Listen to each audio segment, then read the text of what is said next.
Kirko Math. It's time. We're ready to divide with decimals. We are working on our 5.4 notes. This is two parts. The first part that we're going to do is dividing decimals by whole numbers. So we're going to take our understanding of dividing whole numbers by whole numbers and apply it to dividing decimals by whole numbers. We are then going to continue to be able to explain those steps that McDonald's serve cheeseburgers: divide, multiply, subtract, check, bring down, those steps to peers. Okay, vocabulary word. So, a point or small dot used to separate the whole number part from the fractional part of a number is called a decimal point. Yep, that's this guy right here. Okay, we need to remember our tenths, hundredths, thousandths place and our ones and tenths. We also need to know that every digit, as it moves further to the left, every digit is 10 times bigger than the digit to the right of it. So the ones place is 10 times bigger than the tenths place. The tens place is 10 times bigger than the ones place. Same way the other way. If every digit that's towards the right is 10 times smaller than every digit on its left. So the 1 in the thousandths place is 10 times smaller than the 900ths, which is 10 times smaller than the 5/10ths. And what that also means is that if I move this decimal point to the left, I'm actually making the number smaller because I am moving, remember how the 10 is 10 times bigger than the 7, but now the decimal point's moved. So anyways, that's what we need to know about decimal points right there. Okay. All right, here we go. Here are our steps. I'm actually going to pull up this guy so that we can work on him, right? So what we're going to do is we're going to divide using long division, just like we do with whole numbers, okay? We're going to use long division and we're going to divide. What we need to make sure is that our digits are neat and organized because place value matters. So that's why we're going to end up using our little sticky note over here to help us line up and put our digit directly above the digit we're dividing into in the dividend. We are then going to place that decimal point straight up in the air into the quotient. Okay, it goes straight above. When you have a whole number out here, my decimal point goes straight up. Okay, and then we're going to just keep adding. We're going to divide, and if I don't have it even, if there are remainders, I'm going to add ghost zeros to the end of my dividend and keep bringing them down until I get a remainder that is either a 0 or until I can realize that it's no longer repeating, because my decimal point should be in the middle. It's until I reach my decimal point, but my decimal point's in the middle, so it should be fine. Okay? Examples will help. Let's try an example. Okay, so we are going to take our sticky note here, first we're going to move our decimal straight up. Okay, so our decimal point goes here, and now we're going to use our little sticky note to help us. So I am going to do this so that I can make sure that whether 4 goes into 6 evenly or I'm going to put a 0, it needs to be on the left-hand side of that decimal point. It needs to be above the 6. If it is not above the 6, if I don't do this in an organized way, and I maybe put my answer too far over here, because we know 4 goes into 6 once, and then I go to do a second, and my second number goes here, oh, my answer is wrong. I'm already off in my place value.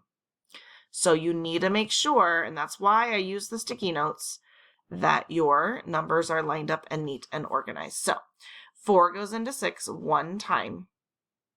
4 times 1 is 4. Remainder 2.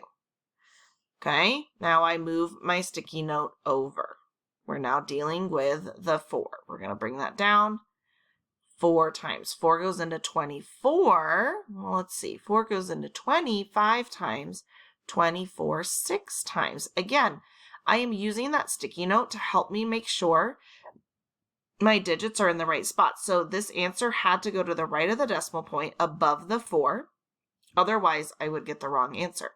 Now I have 1.6. 4 times 6 is 24. And I get a 0, but I'm not done yet because I still have digits to bring down.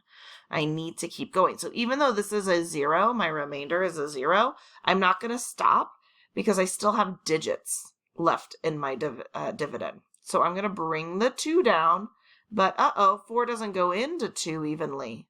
So I am going to need to add a ghost 0 after my 2, and I'm going to bring that down. And we're going to say that 4 goes into 20 now, and we know that's 5 times. Now our remainder is 0, and I have no more digits to bring down. Okay, so when there's no more digits to bring down and our remainder is 0, we know we're done. So our answer is 1 605 thousandths, or 1.605. All right, let's try it again. Okay. In this problem, I set it up this way so that you can remember how it goes. So my first number goes inside the house, and my second number goes outside the house. Because my divisor is a whole number, my decimal goes straight up in the air. Now I can start dividing. Okay? So 8 goes into 9 one time.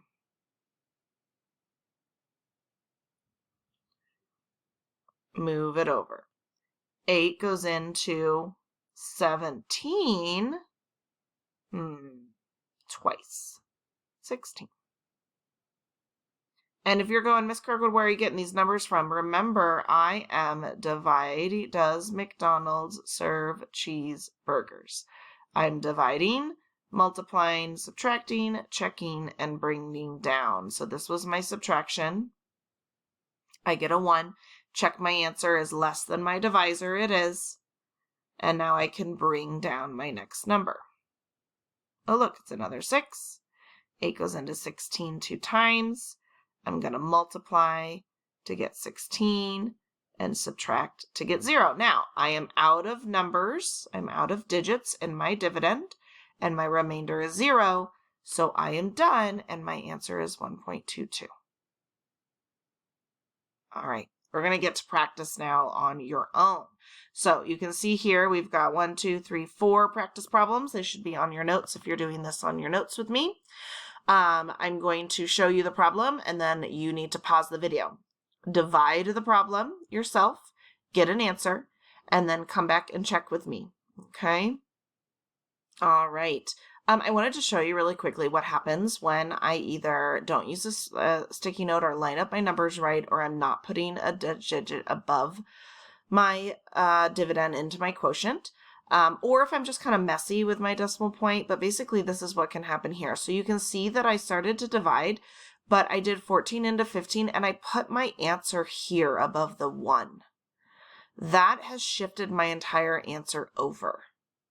And you're probably sitting there going, oh my gosh, I didn't get 109.9. You should have gotten 10.99.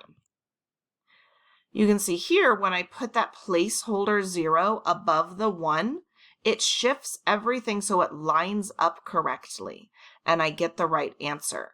This guy over here is wrong. This one is right. Okay, so just an example here of why we want to make sure we're neat, organized, and you can use a sticky note to help you do that. Okay, we can also use graph paper. Graph paper is great too. All right, so that's 10.99. Let's try another one. All right, so here's your problem. Pause it, try it, see if you're right.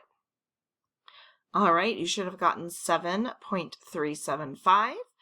See here, I had to add 2 ghost zeros to my problem to bring down so that I ended up using all of my digits in my dividend and got a remainder of 0. Here's the next one. Pause it, try it, and then see if you get it right. All right, on this one, I'm getting 2 and 65/100ths. No ghost zeros needed here. All right, the last problem that we're going to practice together is a word problem, okay? If Jonathan paid $32.70 for 5 soccer balls, how much did he pay for each? Okay, we want to know how much for one. When they're asking, they're giving you a group price, and then they're telling you how much for just one. That's going to be division.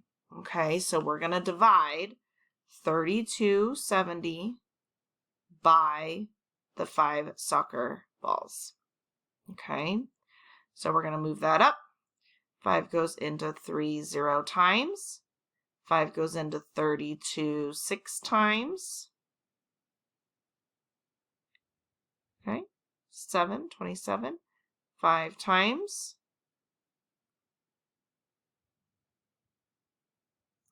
20 times, or 5 goes into 24 times. And we're done. No ghost zeros on this one. So it should have been $6.54 per soccer ball.